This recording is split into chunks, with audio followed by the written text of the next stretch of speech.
Maître Galilée, en ma qualité de grand inquisiteur désigné pour lutter contre l'erreur et la dépravation, j'ai été chargé par le Très Saint-Père de vous interroger sur les crimes et délits que vous avez commis contre la religion et la Sainte Église. Je n'ai commis aucun délit ni aucun crime contre la religion ni contre l'Église. C'est ce que nous verrons. Je suis assisté par deux éminents théologiens. À ma droite, le Père Oreggi, de la Compagnie de Jésus, et à ma gauche, le Père Pasqualio, de l'Ordre de Saint-Dominique. Nous devons préparer votre procès. De quoi m'accuse-t-on? Je peux le savoir? L'Inquisition n'accuse pas, elle enquête. Elle cherche à établir la vérité.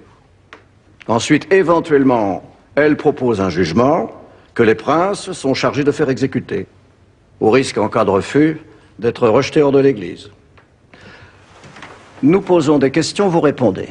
Nous nous ferons notre opinion que nous transmettrons au grand tribunal, lequel décidera en conscience de ce qu'il doit faire. Mais qu'ai-je fait pour mériter cela?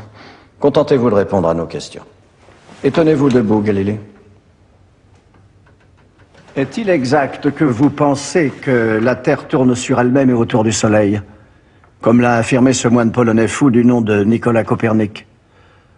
Je vous rappelle que, pour avoir défendu ces mêmes idées, Giordano Bruno a été brûlé vif ici même à Rome, il y a à peine 20 ans. Brûlé vif, vous m'entendez? Comme vous ne l'ignorez pas, l'Église a établi que puisque l'homme est la création la plus achevée du Seigneur, il a été placé au centre du monde. La Terre immobile trône donc au centre de l'univers, et le Soleil, comme les autres planètes, tourne autour d'elle. Ce système a été démontré par de très illustres savants. Le grand Aristote d'abord, puis l'astronome grec Claude Ptolémée de l'école d'Alexandrie. Je sais tout cela et je n'ai jamais affirmé que le système de Copernic était vrai. J'ai seulement dit... Pourtant, vous avez écrit un livre entier, hypocritement dédié à notre Saint-Père, pour affirmer violemment une contre-vérité. Comme Giordano Bruno, vous affirmez ces mensonges dans le seul but d'affaiblir l'autorité de l'Église et au seul profit de ce que vous croyez être votre gloire. Mon père, je n'ai en aucune manière et à aucun moment cherché à dénigrer le modèle de Ptolémée. Et jamais je n'ai mis en doute l'autorité sacrée de l'Église. Ce n'est pas ce que nous pensons. Je n'ai pas dit que le système de Copernic était vrai et véritable. J'ai seulement écrit que l'idée suivant laquelle la Terre tournait sur elle-même et tournait aussi autour du Soleil était une hypothèse intéressante et scientifiquement élégante. Élégante? Comment osez-vous prononcer ce mot? On vous dit intelligent. Comment pouvez-vous trouver élégante une idée aussi absurde? Absurde? Pourquoi absurde, Excellence? Mais c'est une évidence. Tenez, cette pièce est disposée de telle manière à ce que l'Est est à votre droite et l'Ouest à votre gauche. Eh bien, que voyez-vous le matin lorsque vous regardez en direction de l'Est? Je vois le soleil qui se lève. Ensuite, le soleil monte dans le ciel, à midi il est sur votre tête, puis il se dirige vers l'ouest. Et que voyez-vous le soir en regardant vers l'ouest? Je vois le soleil qui se couche. Parfaitement. Le soleil se lève à l'est et il se couche à l'ouest. Vous dites qu'il se lève et qu'il se couche. Donc il bouge, il se déplace, il tourne autour de la Terre. Vous le reconnaissez vous-même. Ce sont des mots qui peut-être ne font que traduire des apparences. Que veut dire ici le mot apparence? Excellence, puis-je vous faire une petite démonstration? Sans doute. J'ai besoin de Tonino, mon élève. Je sais qu'il est là. Il a été prévenu. C'est bien qu'il entre.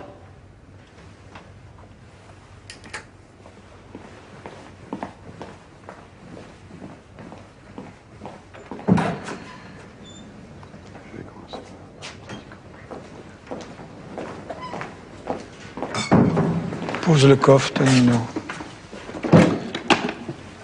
Allume la bougie.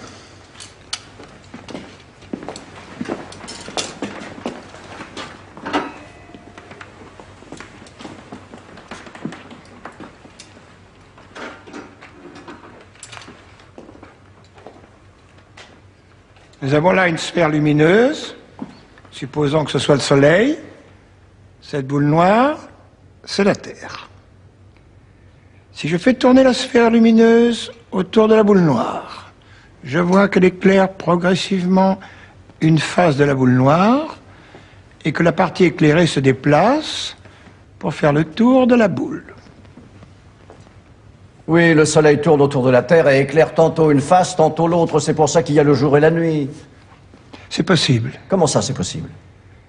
Eh bien, supposez à présent que la sphère lumineuse soit fixe et que je fasse tourner sur elle-même la boule noire. La sphère lumineuse éclaire successivement une face, puis une autre de la boule noire. En tournant sur elle-même, la boule noire a créé pour chacune de ses faces une partie éclairée, puis une partie sombre, un jour et une nuit. Donc, si la Terre tourne sur elle-même, nous avons également un jour et une nuit. Et il nous est impossible de distinguer qui, du Soleil ou de la Terre, bouge ou tourne. Je dis donc que l'idée que la Terre tourne sur elle-même, comme le pensait Copernic, je dis donc que cette idée n'est pas absurde. Mais un autre savant, Tycho Brahe, a prouvé que la Terre ne tourne pas sur elle-même. Merci, Tonino. Prouvé? Mais de quelle manière? En tirant un coup de canon vers l'ouest et un autre vers l'est. Si la Terre tournait sur elle-même, l'ouest viendrait vers nous. Et le boulet tiré vers l'ouest aurait une trajectoire plus longue que le boulet tiré vers l'est. C'est logique. Or, Tycho Brahe a bien montré que les deux coups de canon projettent les boulets à la même distance. Exactement. Encore une apparence, Éminence. Et sur ce point-là, je suis sûr de moi. Et pourquoi donc? Parce que j'ai fait plusieurs expériences à ce propos. Supposons que je sois sur un bateau qui se déplace à grande vitesse. Si je lance en l'air au-dessus de ma tête un galet trouvé sur une plage, où va-t-il retomber? Je dirais dans l'eau, derrière le bateau. Pourquoi? Parce que le bateau s'est déplacé pendant que le galet était en l'air. Eh bien non, Éminence. Le galet retombe à mes pieds, dans le bateau, à l'endroit même où je l'ai lancé.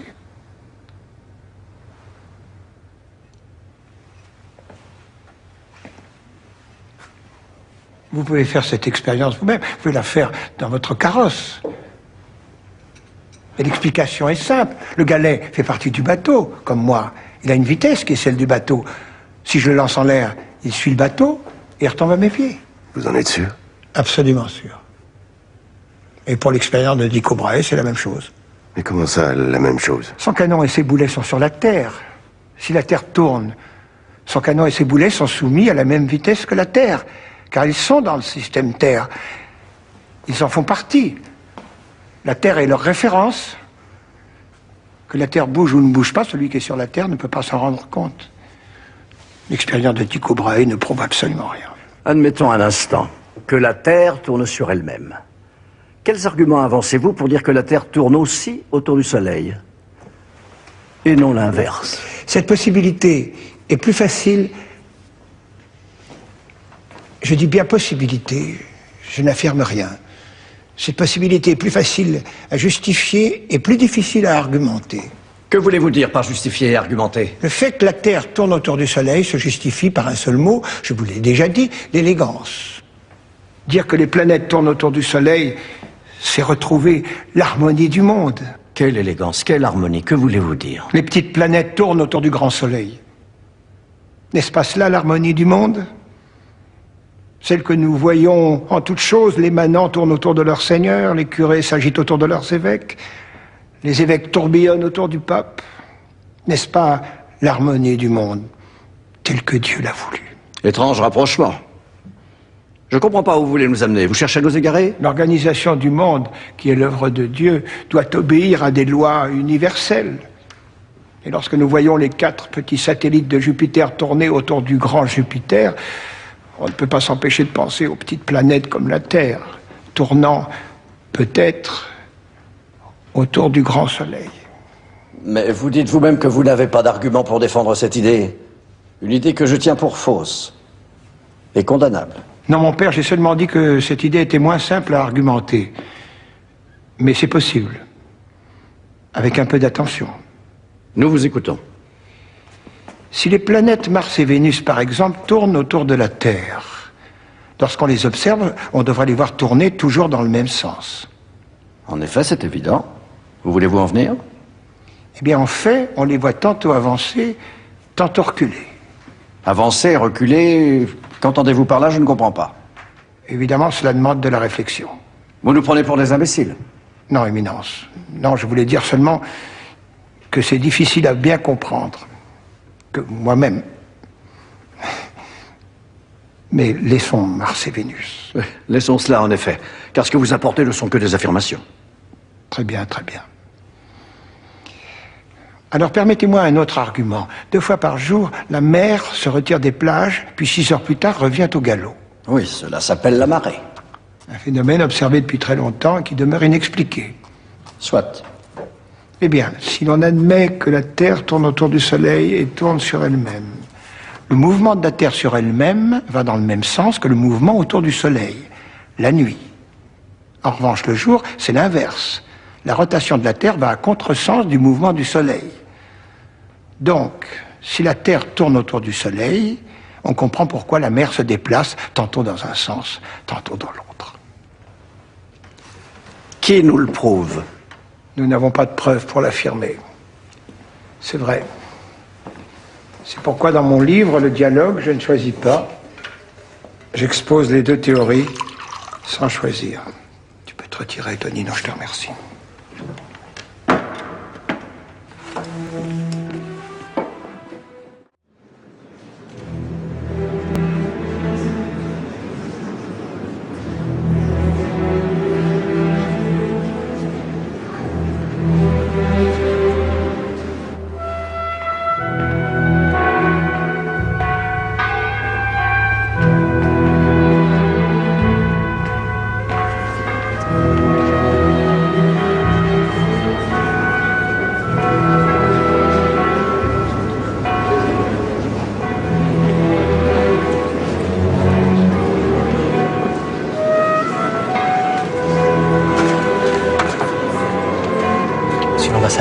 Toujours bien.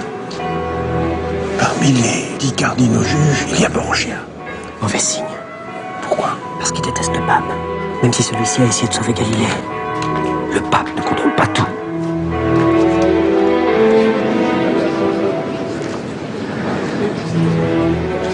Croyez-vous qu'ils vont brûler ses œuvres? J'ai envoyé un exemplaire du dialogue à l'éditeur Elsevier en Hollande.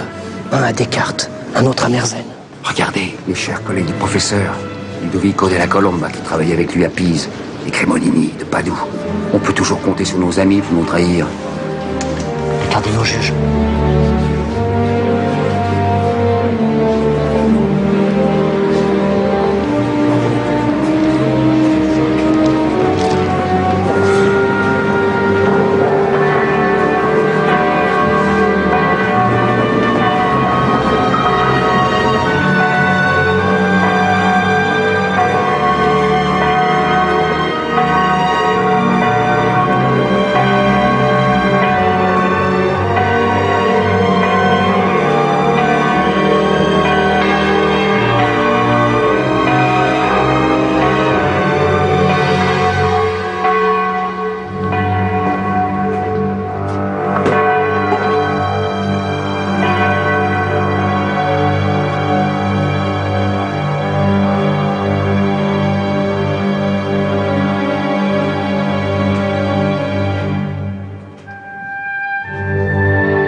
Nous, grands accusateurs de la Sainte Inquisition, agissant au nom et sur ordre de sa sainteté Urbain VIII, après avoir auditionné le nommé Galileo Galilei, citoyen de Florence, devant la commission spéciale et suivant les décisions du tribunal, présidé par son éminence le très respecté cardinal Francesco Barberini, nous disons, statuons et déclarons que, toi, Galilée, tu t'es rendu véhémentement suspect d'hérésie devant le Saint-Office pour avoir soutenu et adopté cette doctrine fausse et contraire aux Écritures saintes et divines, selon laquelle le Soleil serait le centre du monde et ne se mouvrait pas de l'Orient à l'Occident, et que la Terre se mouvrait et ne serait pas le centre du monde, opinion qu'on ne pouvait ni soutenir ni défendre comme probable depuis qu'elle avait été déclarée et définie comme contraire à la Sainte Écriture. Que tu t'es donc conduit en mauvais catholique. Ah non! Ah, jamais! Je prie Dieu à chaque instant. J'ai fait tous les pèlerinages. Tout ce que j'ai tenté a toujours été pour me rapprocher de Dieu et contribuer à la gloire de l'Église. Je ne signerai jamais de document si la Sainte Inquisition maintient cette phrase.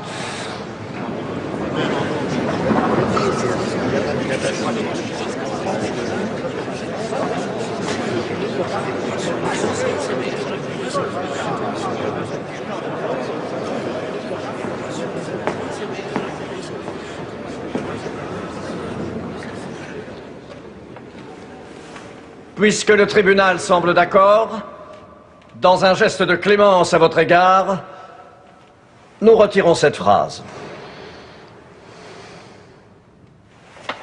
En conséquence, tu as encouru toutes les censures et peines imposées et promulguées par les sacrés canons de toutes les lois réprimant de tels délits, et en particulier celui d'hérésie.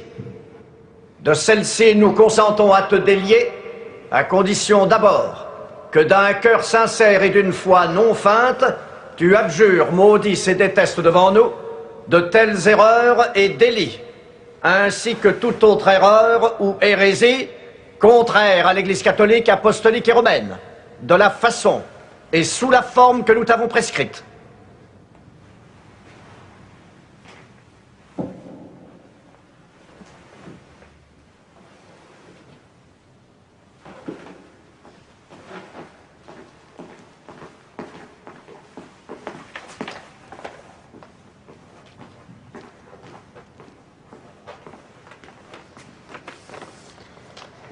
Moi, Galileo Galilei, fils de feu Vincenzo Galilei, comparaissant en personne devant ce tribunal et agenouillé devant vous, très éminents et révérends seigneurs, cardinaux, inquisiteurs généraux, agissant contre la dépravation hérétique dans tout le monde chrétien, ayant devant moi les saints évangiles que je touche des mains, je jure que j'ai toujours cru et qu'avec l'aide de Dieu, je continuerai à l'avenir de croire tout ce que la Sainte Église catholique et apostolique tient pour vrai, prêche et enseigne.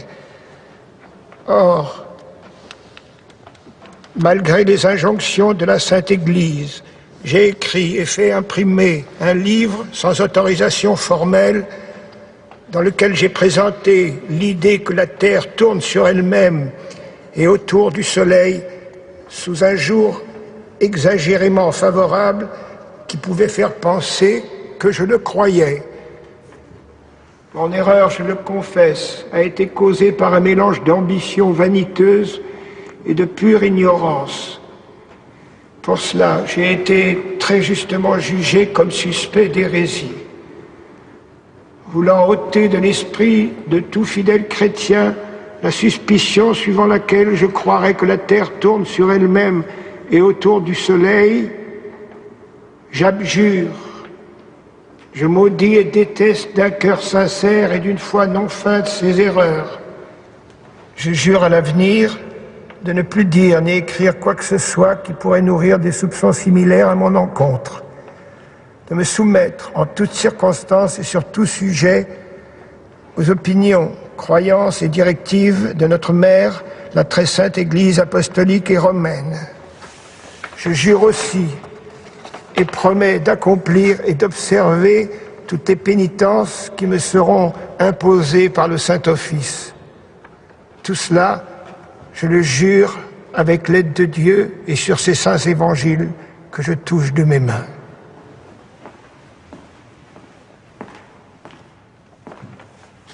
Moi, Galileo Galilei, j'ai abjuré comme ci-dessus à Rome dans le couvent de la Minerve ce 22 juin 1633 et signé de ma propre main. Galilée fut assigné à résidence à la Villa Médicis. Il dut réciter les 7 psaumes pénitentiaires une fois par semaine pendant 3 ans. Et son livre, le dialogue, fut mis à l'index. L'ambassadeur de Florence est ici? Oui, mon père. Emmenez le condamné. Il est sous votre garde. On dit que Galilée aurait murmuré en quittant le tribunal, et pourtant, elle tourne. Galilée vécut encore 9 ans. Bien qu'il perdît lentement la vue, il travailla et écrivit encore.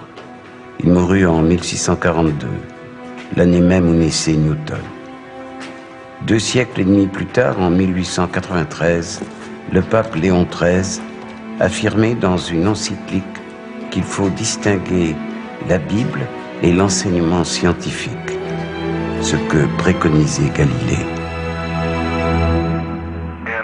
En 1971, l'astronaute David R. Scott lâcha au-dessus du sol lunaire une plume de faucon et un marteau.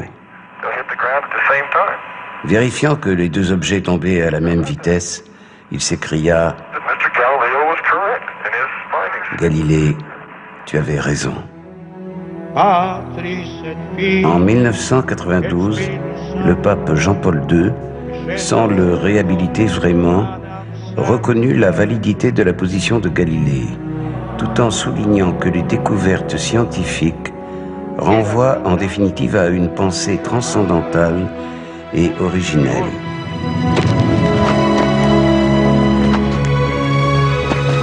Ainsi, celui dont les livres avaient été brûlés prenait peu à peu sa vraie place de père de la physique moderne.